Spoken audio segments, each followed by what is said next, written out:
Hi guys, hi there. This is the last video of this Your Avatar project. So in this video, I would like to show you two things. That is, two things are yet pending.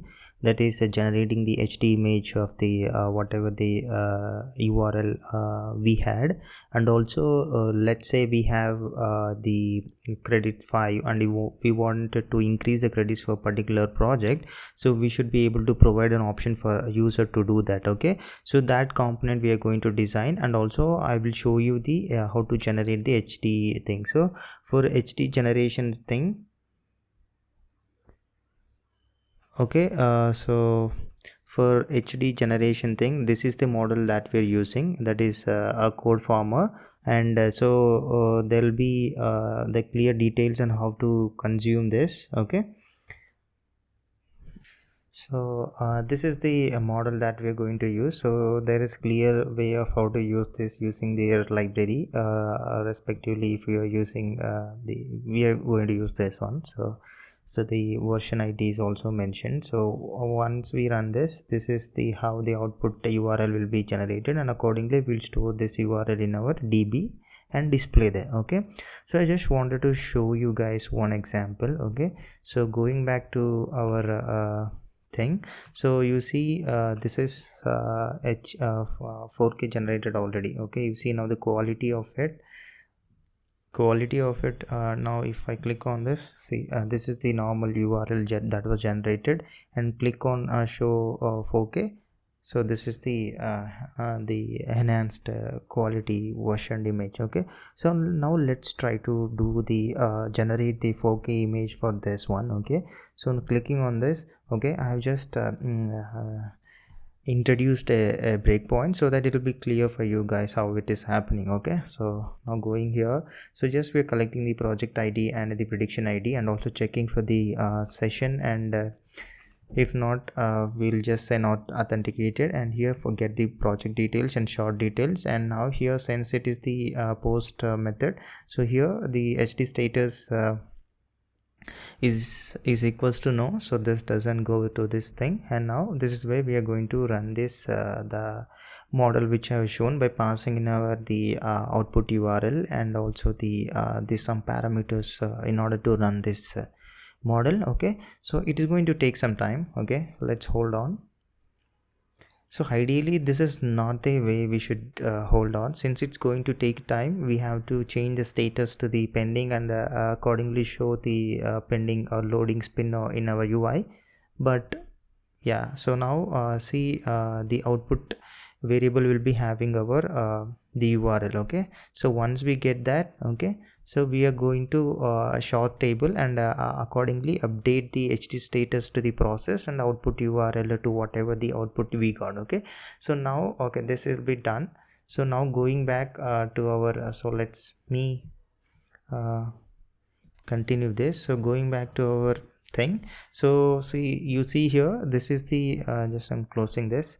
So this is the image. So now if I click on show 4K, it should ideally show us the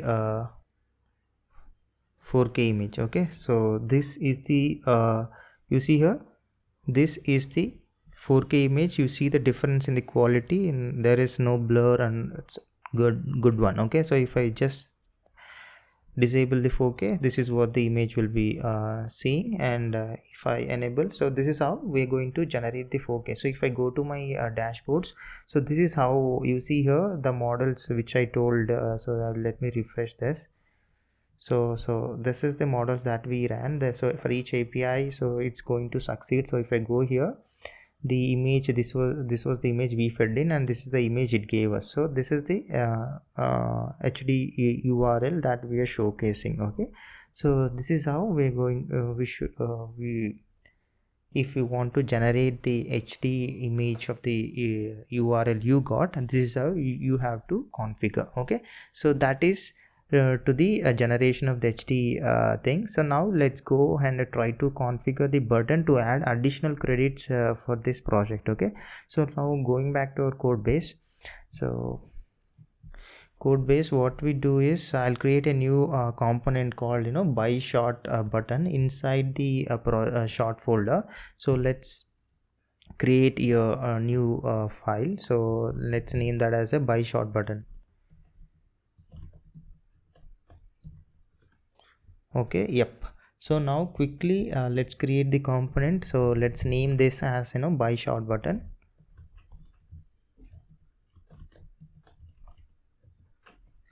And the input params for this component that we would be expecting is the credits and also the on payment success callback function.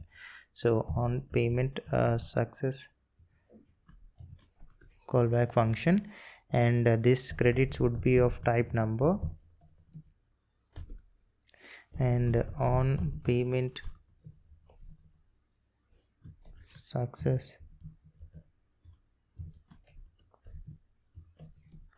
credits number, and this would have the two parameters. One is the credit and the prompt wizard credits. Okay, so prompt, because these are the two things that we should be updating if the payment is successful. Okay, and this would be again of type number, and return type would be void. Okay, fine. So this now we are going to extract the push and query objects from use router hook. Okay, fine.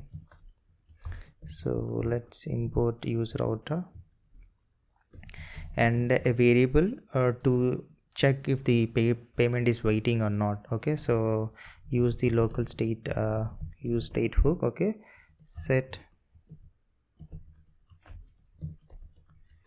waiting payment, and initially make this as a false. Fine.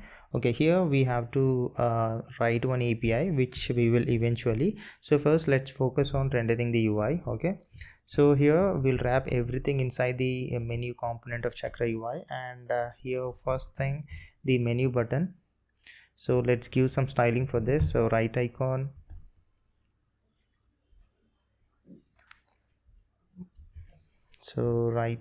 I'll give it as that arrow down thing. Okay, so that is be available in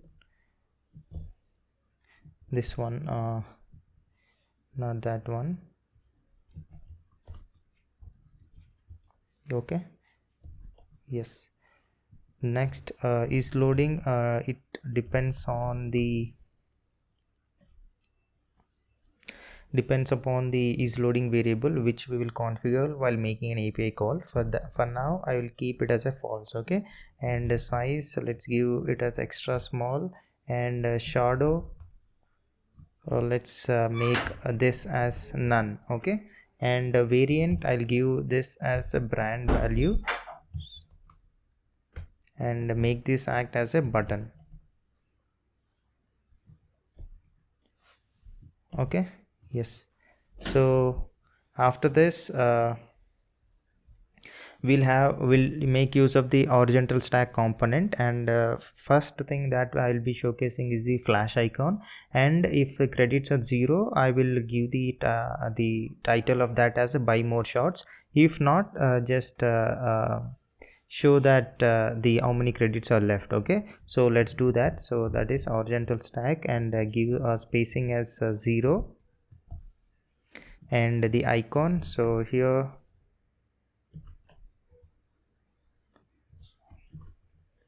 make this as a flash icon. Okay, this one,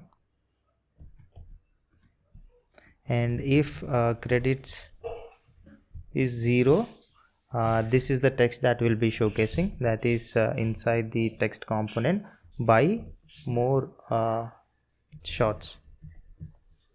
Okay, if not, we are going to showcase the how many shots are left. Okay, so let's wrap that also inside the text component, and credits, and showcase here if credits is greater than 1, we'll append yes or not, or else no. Okay, so if it is 1, then we'll append yes, and finally the left. Okay, so okay, fine. So here I have to include text, so I should import this. So let's go here and import the text component. Okay, yeah, so this is the text that will be showcasing here. So outside this menu button, now the list. Okay, so we'll show the three options of purchasing the prompts as well as the credit shots. Okay, so here we will wrap everything inside the menu list component and give here the font size for this as small. Okay, and each menu item so will be nothing but what we want to showcase. Okay, and here the so here the value that I'll be showcasing is this, the value of each item. Okay, and the on click callback function. So this we are going to provide three options, so accordingly whatever user feels is needed for him, he can choose that option. Okay, so here the callback function which we will configure eventually to handle the payment. Okay, so this that function call will come here. Okay, and after this inside this bold we're going to show how many shots you will be getting. So this is the shots you will be getting, and also the how many additional prompt assist you can take help of OpenAI completion API. Okay, so text and font size, let's make this as extra small, and here we're going to add 20 plus prompts. Okay, prompt assist. Okay, this is the first item. Okay, after this we're going to provide one more option, so it's nothing but the same. So I'm just copying this and make use of this and just change the text. Okay, so here let's make this as a 400, and here now the shots that he will be getting is a 200, and the prompt assist that he would be getting is a 40. Okay, fine. So this is the second option, and the last option making it as a 600, and the shots as 300 shots, and this as a 60. Okay, so these are the three options that would be providing, and this is the pretty much the buy shot button when coming to the UI part. And export this first. Let's see the UI section and then let's dive into the API part designing. Okay, fine. So let's export this default buy shot button. Okay, and now going back to our prompt panel. Okay, so here this is where we have to showcase the component which we have just created. So that will be just next to the studio name. Okay, you see here, this is where we'll try to showcase this. So we will just try to showcase thing, and here pass in the credits value as short credits, and on payment success. So this needs two input params, which is credits and the prompt wizard credits. So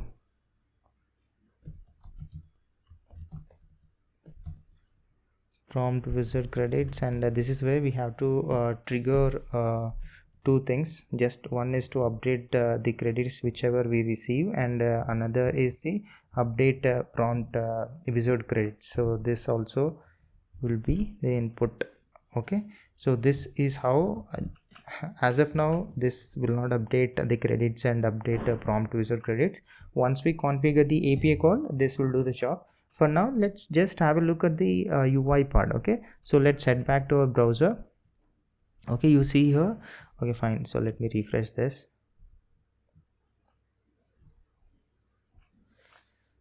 Okay, now let's go to the studio part. Okay, so you see here, this is the thing we have added. So this is saying now the flash icon, this is how we added, and the how many shots left if there are any. So since we have this many shots left for this project, that is the number we are seeing. And if you see here, this is the menu list I was talking about. Each is a menu item, and this is the offering that we are giving. So 100 shots, 200 shots, and 300 shots, and accordingly the prompt assist. Okay, so now the UI part that we wanted to showcase is fine. So let's go back to the code base and try to complete the API required for this task to be accomplished. Okay, so heading back to our buy shot button, so the API that we should be creating, so where we'll be creating is inside the checkout API folder. So going here, so if you see here, we have the checkout folder and check, and okay, here instead of this studio.ts, I'm going to create one more file called shot.ts. okay, so inside that we are going to handle this API call. So let me create here the new file, okay,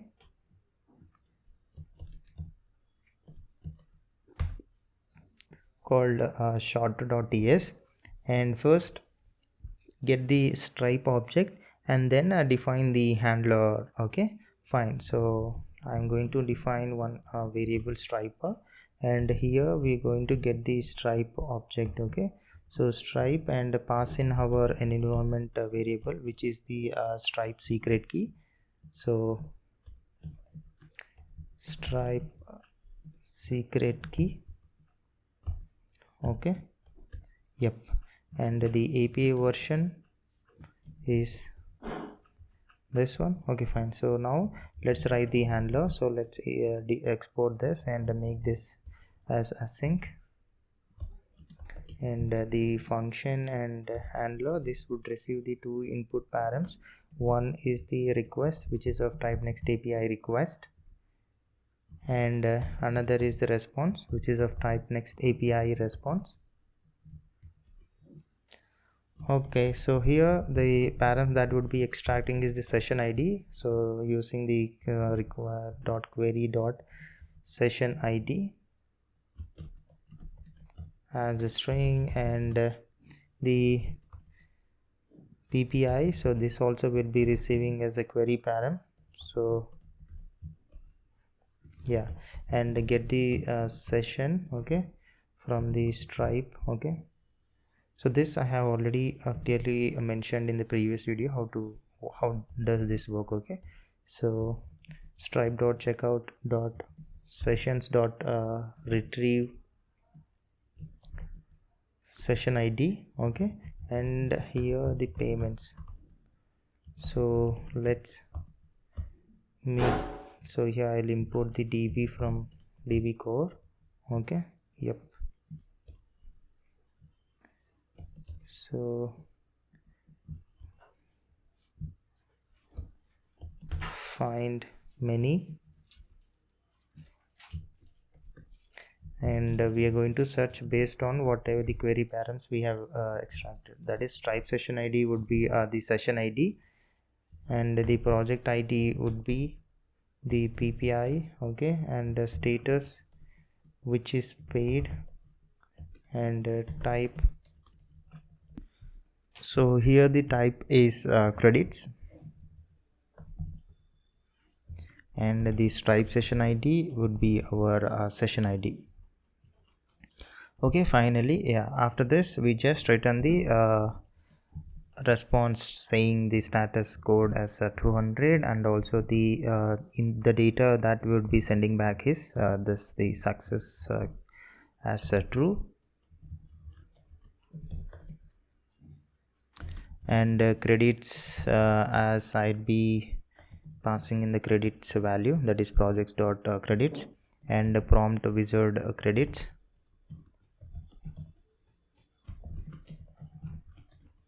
which is nothing but project dot prompt wizard credits. Okay, yep. So finally, if none of the things happened above, so we will kind of send back the success as a false with status code as 400. Okay, so response of status 400, and send in the JSON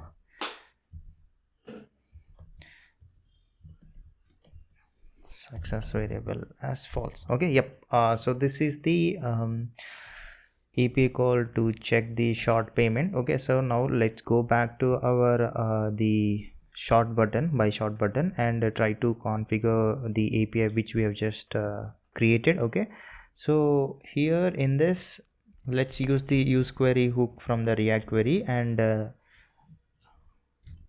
call the API which we have just created. Okay, here the loading value would be this is loading, and use query. Okay, and the ID for this, the name that we'd be giving is the check short payment. Okay, and the here we're going to make use of the Axios client and make the API call. So the endpoint is /API /checkout /check, and pass in the project ID as well as the session ID. Okay, so that is query dot project ID and the session ID. Okay, and the endpoint, that is short. Okay, so this is the calling of our endpoint, and make a cache time as 0 and a refetch interval as well 4. Okay, and a retry we are not going to retry, and enabled this would be called only if the waiting payment value is true. Okay, and in on success callback function we're going to receive the response and pass this value to our callback function, which is on payment success callback function. So let's destructure the value. So not, we don't want success. Okay, credits, and the prompt wizard credits from the response.data. Okay, and so pass this values to our callback function credits and the prompt wizard credits. Fine, so this is how we are going to handle on success result. Okay, and finally on settled we are going to set awaiting payment value to false, so that the API call will be stopped. Okay, fine, so this is how we're going to make use of this API, and we are going to use the use effect hook, and here we are going to change the waiting payment variable value. So this would be set to true only if the query.p project ID is equals to the query.id that would be receiving. So as soon as this component is mounted, the check of this will happen, and accordingly waiting payment variable value will be set, and this is dependent on a query object, so we're going to pass the dependency here as a query. Okay, fine. So here after this after clicking on this, we have to navigate to the other page where the actual payment will be taking place. So that page we have to create. Okay, so let's create that page inside this checkout folder called shots.ts, and configure the logic to handle the payment for the shots where the user has selected. Okay, so I'm creating a new file called shots.ts. okay, fine. So now in this we are going to handle the actual payment by creating a session and making the payment. Okay, so first let's create the Stripe object. So thus I'm going to initialize the Stripe object and pass in our Stripe secret key. So let's pass in here Stripe secret key and pass in the API version. Okay, so now the Stripe object is ready, and here let's define one const thing where we will map the value to particular price and the prompt wizard quantity. So if it's 100, so we'll be mapping to the price of to as 200. Okay, yep, and prompt wizard quantity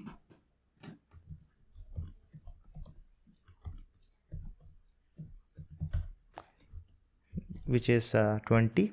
Okay, and do the same for 200 and 300 shots. Okay, so here, so let's change the number here to the 200, and here it is 300, and here price goes to 400, and this goes to the 600, and this goes for 40 and 60. Okay, yep. So this is the const variable which we'll be using, and go ahead and create the default handler. So function, and this is a handler, and this would receive two input params, which is of type next API request and another of type next API response. Okay, so fine. So now here first we're going to take two query params. One is the quantity and another is the project ID. So let's capture them in two variables. Quantity, so and this let's convert this to of type number, and the quantity query would be nothing but request dot query dot quantity. Okay, and then the project ID, so let's name this as the PPI, and query dot PPI. Okay, so this two params will be receiving. Now we'll do here little validation. If quantity is neither 100, 200, 300, we are just gonna respond back saying it's an invalid quantity. Okay, so that is if a quantity is not equals to 100, and if quantity is not equals to 200, and quantity is not equals to 300, we're gonna return the status as 400, and the message that would be sending back is the invalid quantity. Okay, yep. So this is a small validation based on the quantity variable. Now we're going to perform actual logic inside the try catch block. Okay, so let's create a session here by calling the stripe.checkout.sessions.create and pass in the required values here. So allow promotion codes true. Okay, so let's make it true, and the metadata that would be passing here is the project ID. So project ID would be nothing but request.query.ppi as a string, and then the quantity, and then the prompt wizard quantity.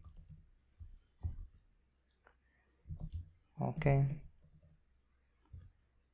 prompt wizard quantity, and this we would take from this prices of quantity dot prompt wizard quantity. Okay, yep. And then the line items. Okay, and here the price data. So currency is INR, and the unit amount would be prices of quantity dot price. Okay, and then here the product data. So we just give here the name of it. So name will give it as refill. Mention here the quantity shots and the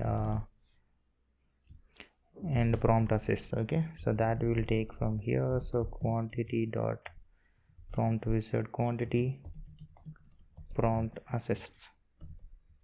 Okay, yep.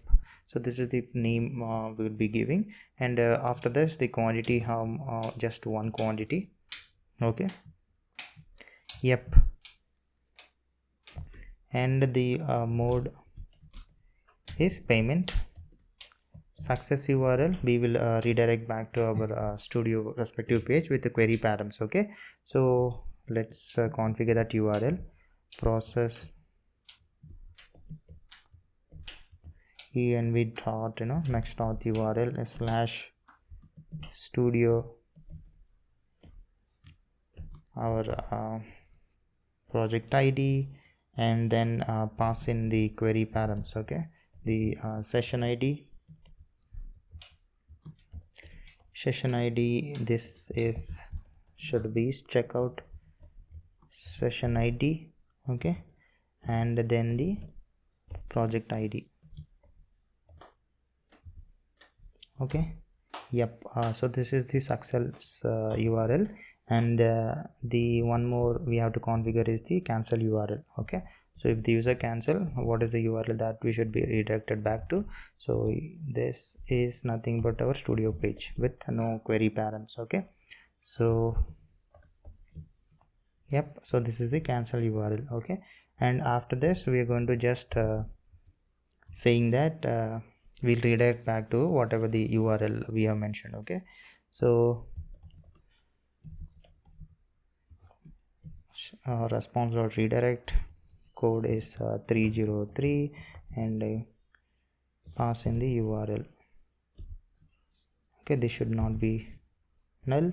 Okay, if anything gone wrong, we will handle in the catch block and make this is of type any and return the status code as 400 and send in the error message. Okay, yep, so this is how we are going to handle the payment. So now heading back to the by short button. So here let's create one function which will help us take to the page which you have just created. Okay, so I'll name that function name as kind of handle short payment. So here handle short payment and pass in the input param for this the quantity. Okay, this would be of type number, and here we'll make use of the push function. So here we'll push to the route we want to go to. So this is nothing but the checkout which we have just created and shorts, and pass in the some query params which is the quantity, and just pass in the quantity variable and also the project ID. So PPI. Okay, so this would be query.id. Okay, so this now we are going to handle here. So on each menu item click, so here handle short payment. So first we'll pass in the 400 and here 200 and here 300. Okay, so this is how we're going to call this and help us navigate to the page where actual payment is going to happen and redirect there. So let's go back and check it out. So before checking it out, so I just want to here keep for now it as just 1 rupee. Okay, so yep, so let's head back to the browser. Okay, and okay, so let's go to home page. Okay, go to our dashboard, go to our project. Let's check it out now. So first I'm going to click on this first list. Okay, so on clicking this, okay, I'm just cross verifying if the variables that I wanted were able to receive it or not. So if you see here quantity is 100. Okay, yes, we are able to receive, and also the project ID. Okay, fine, so let me continue this. So after continuing, heading back to our browser, it is taking us to the payment page. Okay, so now here I'm going to give my card details and all. So and let's make a payment. Okay, so once I click on this pay button, I'll be receiving the OTP. So I'll be entering that. So I got the OTP, so it is 190202. Okay, yep, so I clicked on submit and it's processing. So on successful processing, it should take us to the studio page. Okay, fine. Yeah, I don't know what is the problem, so let me reopen this. Ideally now the short should be, yeah, if you see here the shorts was 5, now it is updated to the 105. So that is which we added the first option. So the shorts is updated now.